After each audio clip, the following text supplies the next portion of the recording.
I was shocked by what was happening to me. Not only was my mind not ready for such a turn of events, but everything that happened to me filled me with terrible fear. I screamed with all my might, "Leave my body alone. Can't you see that I'm alive?" But alas, the doctors did not hear me, because it is very difficult for a soul from the other world to reach living people. This is how Stefan von Jankovich, who had an accident in September 1964, described his posthumous experiences. As a result, he not only visited the other world, but also returned with an important message for all of us. It seemed to me that I had everything: recognition, success, money. My father was an athlete. It was he who instilled in me the desire to win. Thanks to this, I was able to build a career and achieve everything. But one day it came to an end. One event canceled out all my achievements. I had an accident, as a result of which I found myself in a state of clinical death and immediately lost everything. Architect Stefan von Jankovich described his life, a life in which the most important thing was to achieve material goals. On September 16, 1964, he suffered a clinical death. According to him, he was reborn after this event. In his book, I Was Clinically Dead, Death is My Most Beautiful Experience. Von Jankovich shares the details of this experience and reflects on life and death. Istvan Kalman Priberi Jankovich was the name under which the newborn boy, born in 1920 into the wealthy family of a Budapest lawyer, was baptized. Istvan was lucky that his drawing abilities were noticed from an early age. Perhaps the boy inherited his talent. His maternal grandfather, Arkai Aladar, was a famous Hungarian architect. His mother, Lidia Jankovich, was a renowned artist, and his father, Istvan Priberi, owned an impressive collection of European paintings. The childhood spent in such an atmosphere and further studies in Hungary, Great Britain, Germany, and Italy allowed the young architect to open his own business, first in Budapest and then in Zurich. It was in Switzerland that he began working under the pseudonym Stefan von Jankovich.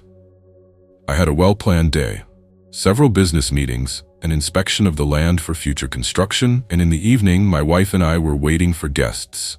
But someone up there planned differently. According to his calculations, the time has come to shake me up in this material world and help me move on to another path of development, the architect recalled. At 9 a.m., Stefan went with his friend to Lugano for a business meeting. It was a warm, sunny day, and passenger Jankovic was carelessly observing the surrounding landscape, until the moment when two trucks overtaking each other came around the bend on a narrow mountain road near Bellinzona. There was nowhere to turn. The driver frantically honked his horn, flashed his headlights, and slammed on the brakes with all his might, but could not avoid an accident. A head-on collision ensued. Stefan von Jankovich flew out through the windshield. There were no seatbelts then, and remained lying on the road without signs of life. People from nearby cars rushed to the scene of the accident. Among them, there was a doctor who diagnosed cardiac arrest.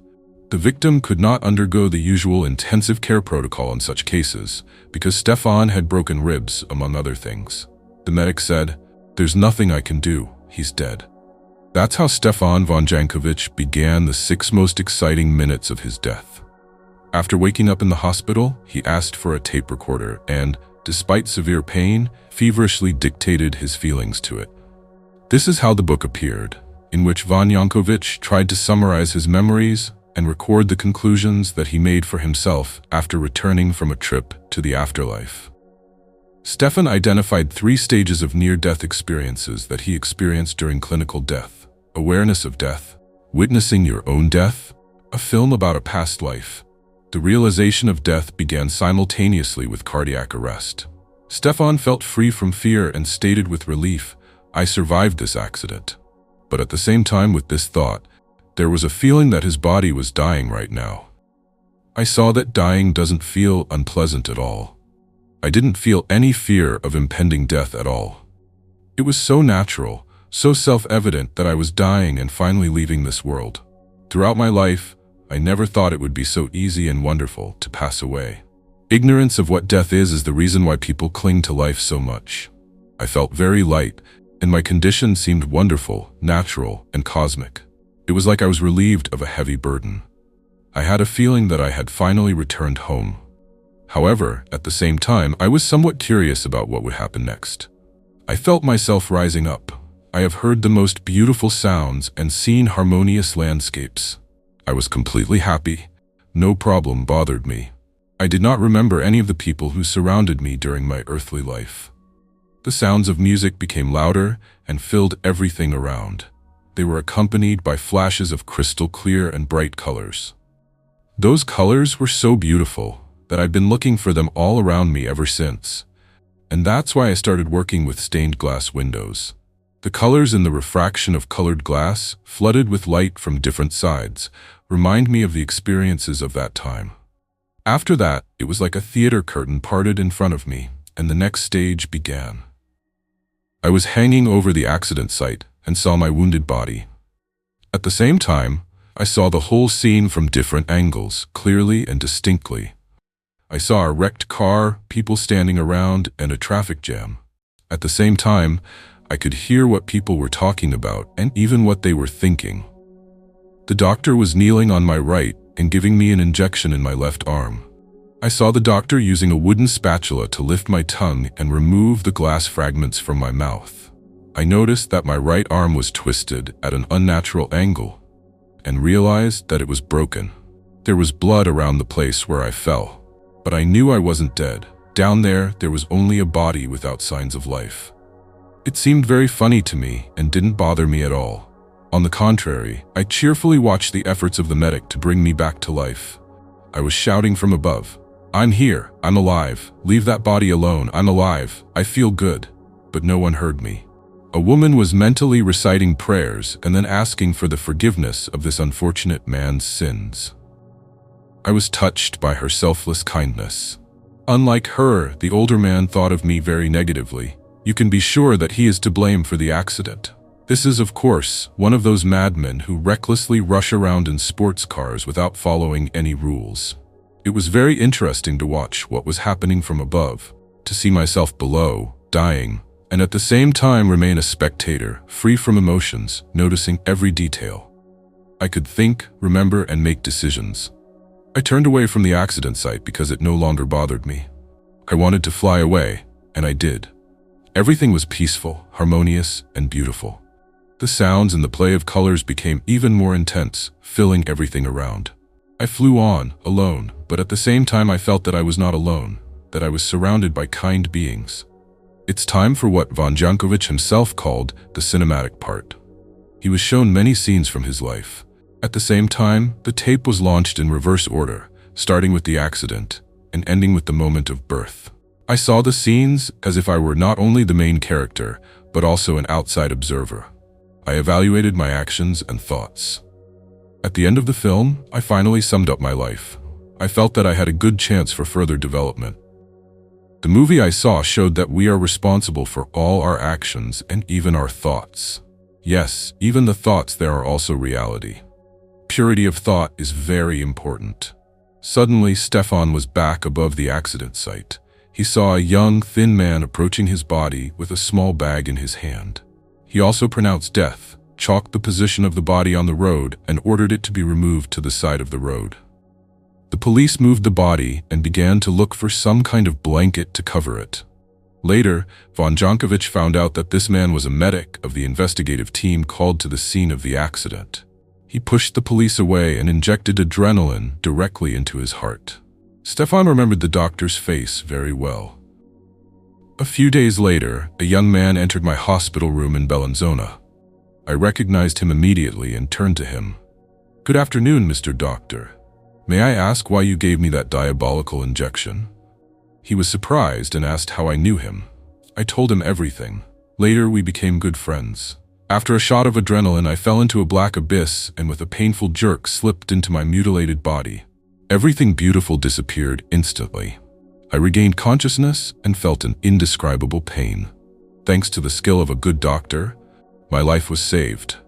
The resuscitation was an accidental success. Paramedics were called, and I was taken to the hospital in a car with a siren.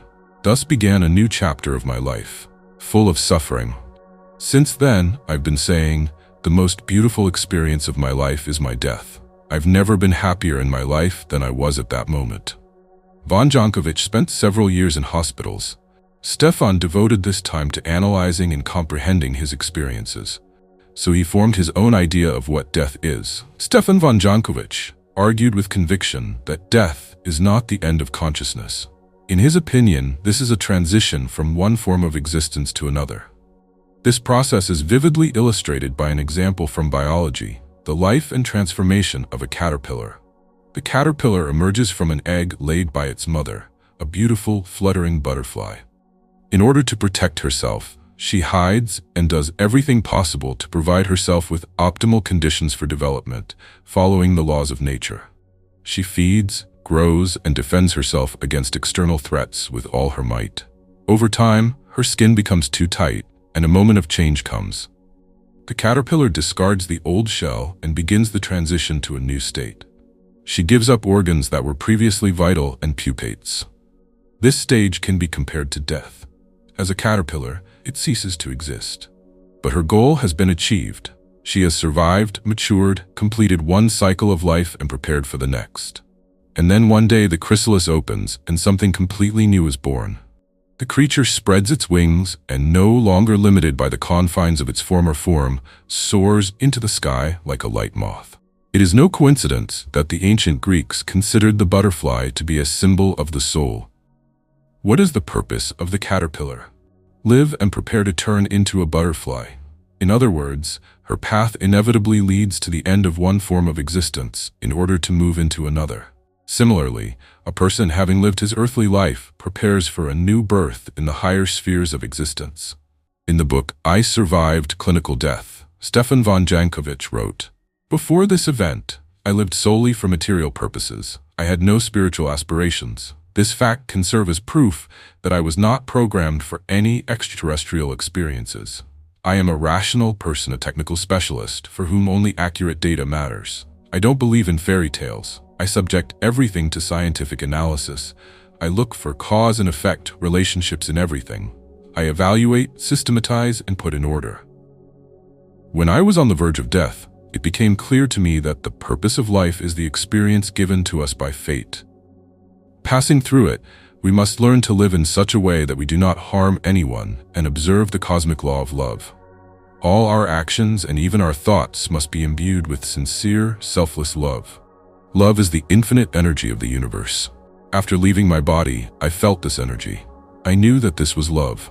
For me, death is not the end, but only a transition, a transformation, the liberation of the soul and consciousness from the binding material shell. It is important that this transition from one world to another is accompanied by a sense of beauty and passes without pain, without fear, which so often torment us in our earthly life. On the contrary, it feels like euphoria, a state of complete harmony.